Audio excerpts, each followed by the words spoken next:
Ассалаумағалейкум, қалың елім қазағым, армысыздар алталаш, алдарыңызда Серікжан Біләшұлы. Естіп көріп отырсаңыздар, бөлісуді ұмытпаңыздар, таратуды ұмытпаңыздар, комментарий жазуды ұмытпаңыздар, астына тіркелуді, подписать етуді ұмытпаңыздар.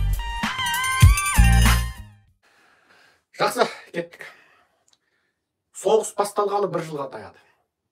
Дәл кеше бүгін Орыс-Украин соғысы тарихи шешуші екінші кезеңге қадам басты деуге болады.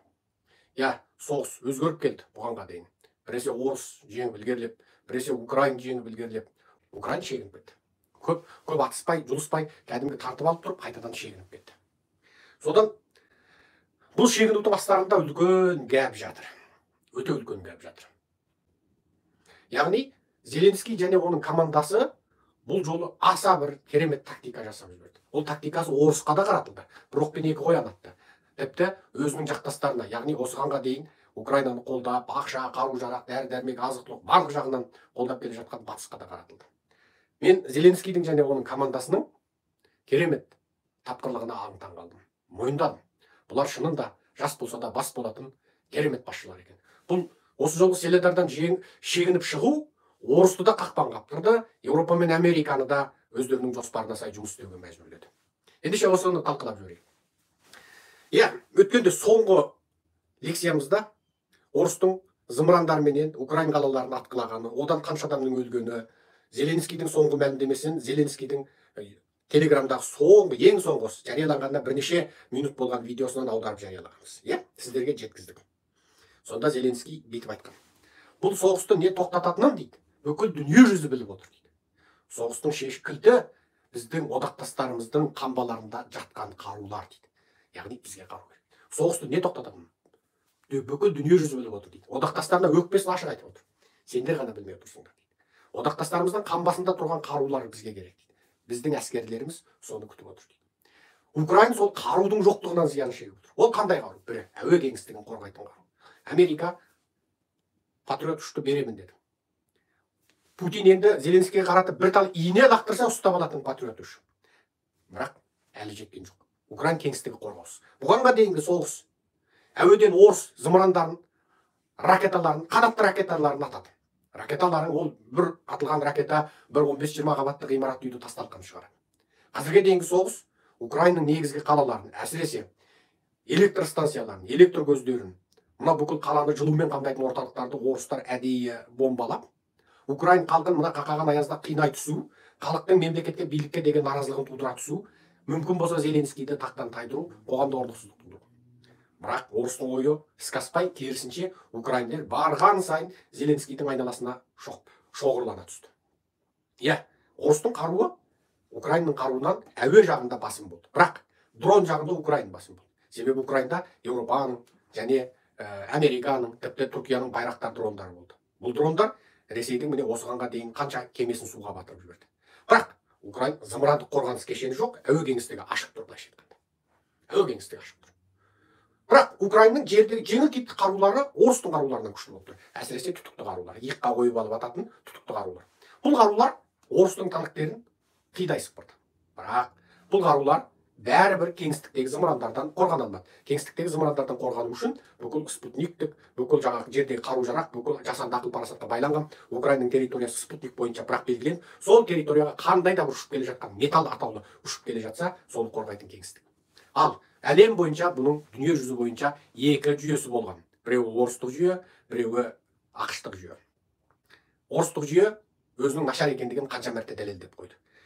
Енді осыдан айта берсек, біраз әңгіме кетіп қалады. Халықтың санасына сіңімді болсын үшін біз бұны біраз түсіндіріп айтамыз. Бұл жерде тек қана соғыс жүріп жатқан жоқ. Бұл жерде мына ақша деген нәрсе де жүріп жатыр.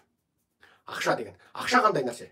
Ендеше осы қару-жарақ сынақ алаңын айналып отырған Украинада қазір әлемдік қару-жарақ өндіретін алпауыттардың өзара бәсекесі жүріп жатыр. Бұл өте бір есту ауыр, айту жағымсыз, бірақ қазақ халқының саяси сауатын көтеру үшін бұны айтуға мәжбүрміз. Себебі біздің халқымыз үнемі бір жаққа қарай құлаба бойлағанды ойлайды. Біреуді ойласа ол керемет бітті, мына жақты ойласа бітті, не ақ болады, не қара болады. Жоқ, дүниені неше түрлі ұқсамаған тұрғыдан ойлана білу керекпіз. Дәл қазір Украин соғысында зор әділетсіздік жүріп жатыр.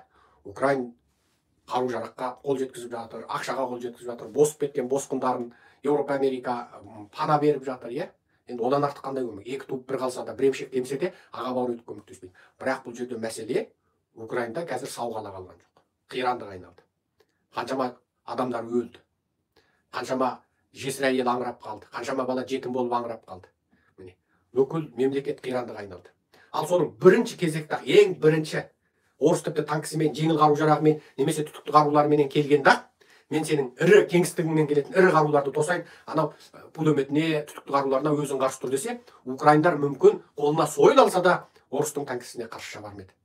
Себеп кезінде қолында түтікті қарулар болған, яғни мылтықтар болған, тіпті зеңбірегі болған орысқа біздің ата бабамыз кәдімгідей сойылмен, найзамен, жебемен қарсы шықты.